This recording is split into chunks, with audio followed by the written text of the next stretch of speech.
guys, welcome back to Our Time to Wine. Okay, obviously this is not our original setting or anything close to what we've done throughout the series. However, I kind of made a road trip and visited someone special. Let me introduce you to my brother Carson, and today the topic is for the love of the game.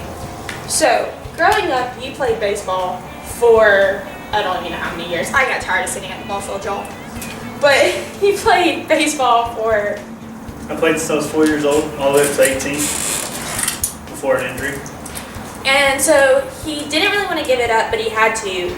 And with that being said, he decided to go into coaching. You just could not walk away, could you? Nope. Okay, so from a coach's standpoint of it, what's the most frustrating part of it?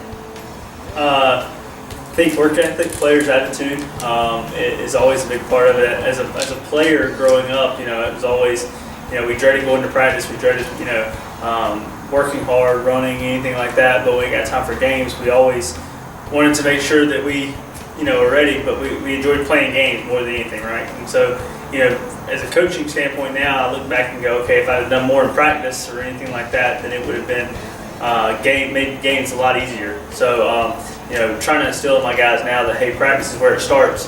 That's one thing that that as a coach is the most frustrating because they don't always get that at this age.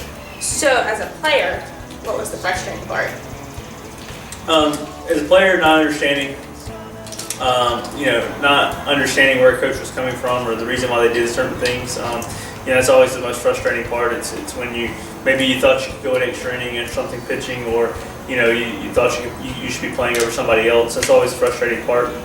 So, but as far as just the game itself, trying to figure out exactly where we had to be at certain times was always frustrating, especially if we were down, and what we had to do to come back, and it didn't always pan out the way we thought it would. All right. Okay, so there's the frustrating side from both standpoints of it. I gotta ask though, because I've never played baseball. I did other sports growing up while he did this in football. Why do you love it so much? Baseball is a great game that that teaches you teamwork, but it also teaches you other things that you can't learn in a classroom. It teaches you discipline. It teaches you work ethic. Teaches you things like that. You don't just get to breeze by a test and make a good grade and not study for it. You have to study the game. And so it's a great game, but it's also a game that only the defense controls the ball. So it makes it where it's much more challenging as an offensive player versus where offense in most sports controls the ball. So it's an interesting sport. Okay, I never thought about it like that, but there's the inside perspective of it. If you could change anything as a player when you were playing, would you? Knowing what you know now. I think I would probably work a little harder at it, knowing that. Why is that, Robin? Hard work would get you to the next level, but also taking care of your body and taking care of your arm on a daily basis was a big thing. Nowadays, we've had more and more research and come out, and band work and things like that are much more incorporated in what we do here. And so if we'd have known that, if I'd known that as a player, it probably would have helped me out in the long run. But like I said, work ethic is definitely one thing that we probably lacked when I played, but would have gotten me a long way.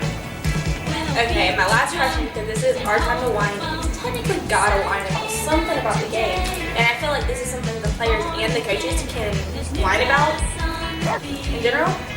How frustrating are the umpires? Umpires can get pretty frustrating, especially when you see it one way and they see it another. We always have to respect the umpire's calls for the most part.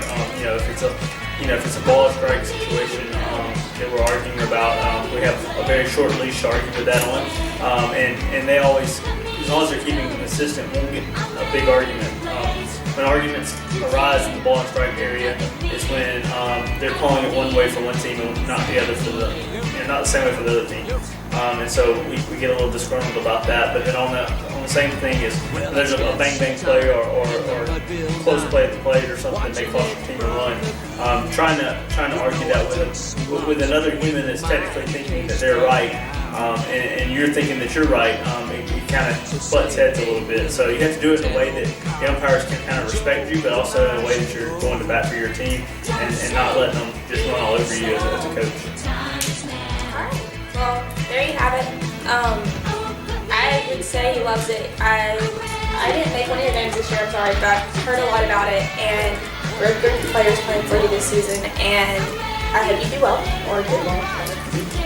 And I gotta go because he's gotta go and have a meeting. Unfortunately, I get to see him at work. But yeah, bye. Gotta beat up